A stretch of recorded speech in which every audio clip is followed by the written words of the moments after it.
नमस्ते genius, myself Alka and welcome to our excellence family. चलिए friend, start करते हैं हमारी आज की वीडियो, जिसमें हम जानेंगे चयन प्रक्रिया। चयन प्रक्रिया का अर्थ है कि काम करने के लिए हम हमारे कर्मचारियों का, हमारे व्यक्तियों का चयन कैसे करें, कैसे पता लगाए कि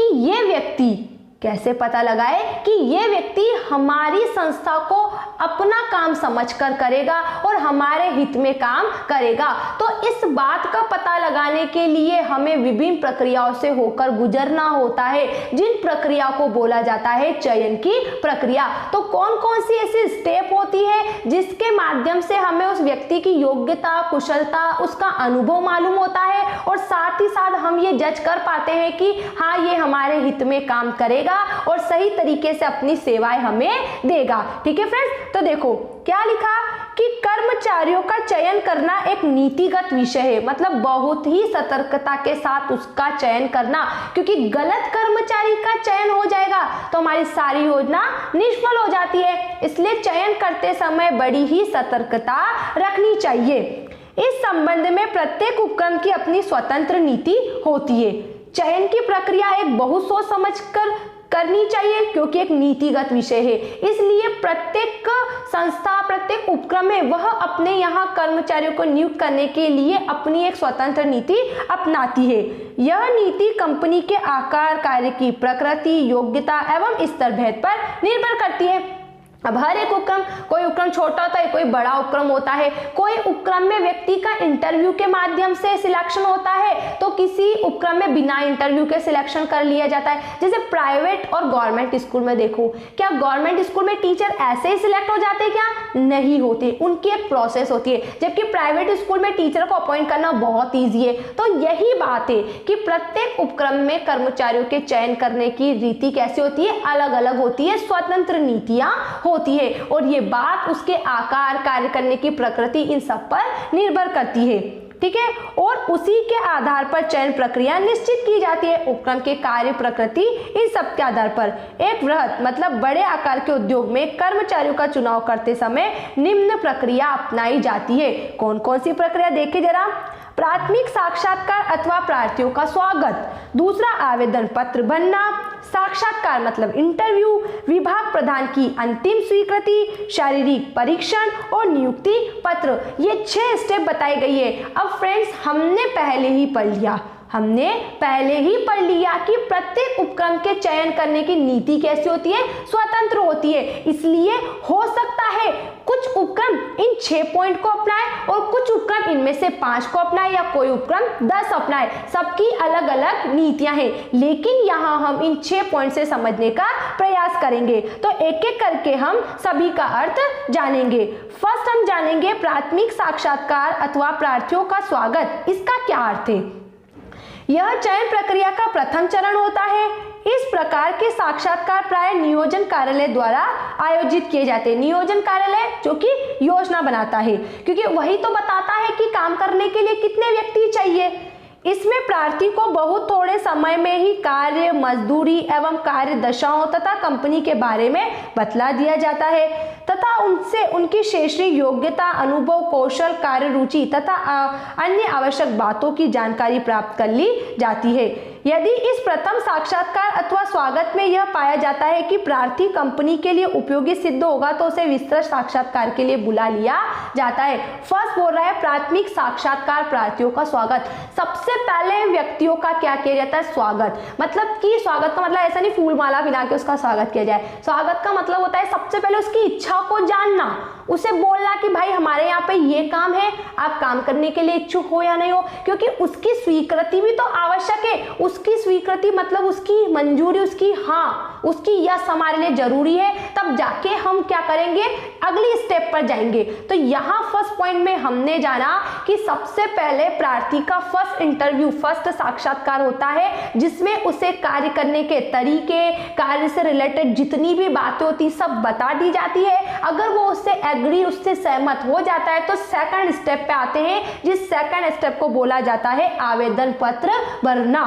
ठीक है, देखो पहले उसने मंजूरी दे दी तो हम बोलेंगे ये हमारी कंपनी का फॉर्म है, आप इसमें जो बातें हैं वो फिल करके दे दो।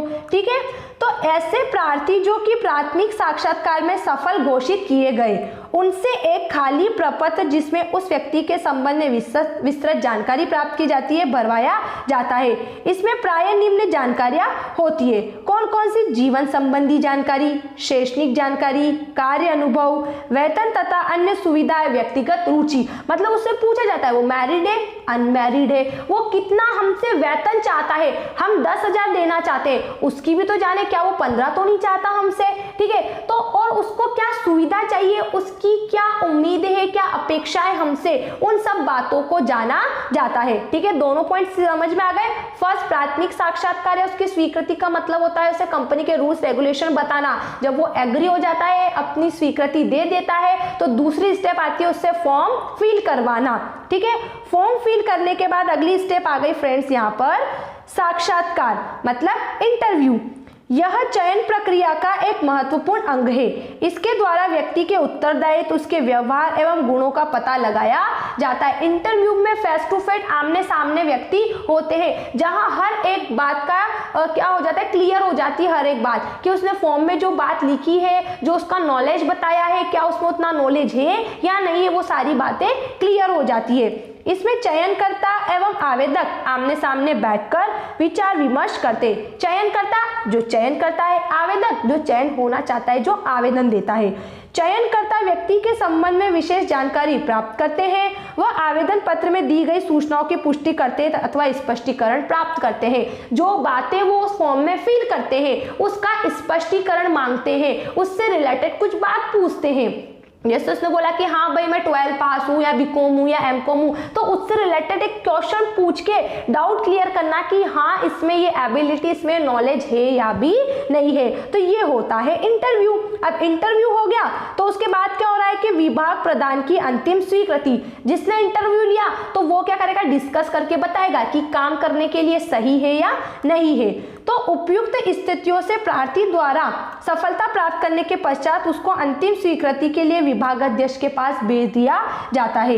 विभागाध्यक्ष प्रार्थी की भौतिक व मानसिक क्षमताओं का संबंधित कार्य करने के संबंध में परीक्षण करता है। यदि प्रार्थी सफल रहता है तो अध्यक्ष उसको नियुक्त करने के संबंध में अपनी स्वीकृति दे देता है। क्या हुआ, विभाग प्रदान की अंतिम स्वीकृति, उसको बुलाया गया और उससे जो जो पूछना था वो उसका फाइनल इंटरव्यू हुआ। फिर अगला देखो शारीरिक परीक्षण। शारीरिक परीक्षण में यह देखा जाता है कि वह काम करने के लिए तैयार है या नहीं है। ऐसा तो नहीं है कि वह थोड़ी देर काम करके थक जाता है या उसे किसी प्रकार की बीमारी है या वो 4 से 5 घंटे काम नहीं कर सकता। इन सब बात का उसका परीक्षण किया जाता है। तो देखो क्या लिखा, विभागाध्यक्ष की स्वीकृति मिल जाने के बाद प्रार्थी की चिकित्सीय जांच कराई जाती है, जिससे यह मालूम किया जाता है कि वह शारीरिक दृष्टि से कार्य करने के योग्य है अथवा नहीं, अथवा उसे कोई ऐसा रोग तो नहीं है जो संक्रामक हो। इन सब बातों का पता लगाया जाता है। एंड लास्ट है नियुक्ति पत्र। जब सभी बातें सही हो जाती है, जब काम देने वाला या चयनकर्ता संतुष्ट होता है तो उसे नियुक्ति पत्र दे दिया जाता है, अर्थात काम करने का। ऐसे प्रार्थी जो कि उपयुक्त सभी बाधाओं को पार कर लेते हैं सफल घोषित किए जाते हैं और उनको कंपनी नियुक्त कर लेती है। नियुक्त व्यक्तियों को उनकी नियुक्ति की सूचना नियुक्ति पत्र देकर की जाती है, जिससे नियुक्ति के संबंध में आवश्यक शर्तें, वेतन, वेतनमान, कार्य पर पहुंचने की तिथि आदि बातें लिख दी जाती है। आया फ्रेंड समझ में? सारी प्रोसेस हो गई, बस उसके बाद उसको नियुक्ति पत्र दे दो। ठीक है, जैसे हम स्कूल में जाते हैं एडमिशन लेने के लिए तो हमें फॉर्म मिलता है, फिर उस फॉर्म को हम फिल करते हैं, फिर वहाँ पे हमारी सारी डिटेल, हमारे सारे डॉक्यूमेंट मांगे जाते हैं, फिर डॉक्यूमेंट को वेरीफाई करवाया जाता है, फिर हमारी फीस डिपॉजिट होती है, फिर प्रिंसिपल के पास जाते हैं, कुछ इस तरीके से हमें एडमिशन मिलता है और हम क्लास में बैठ जाते हैं। सेम यही प्रोसेस इसके अंदर होती है। अब अगर आपको इसकी प्रोसेस के किसी भी पॉइंट में कोई डाउट लगता है तो आप मुझे कमेंट्स बॉक्स में जरूर लिख के बताइएगा। Thanks for watching this video. Bye bye.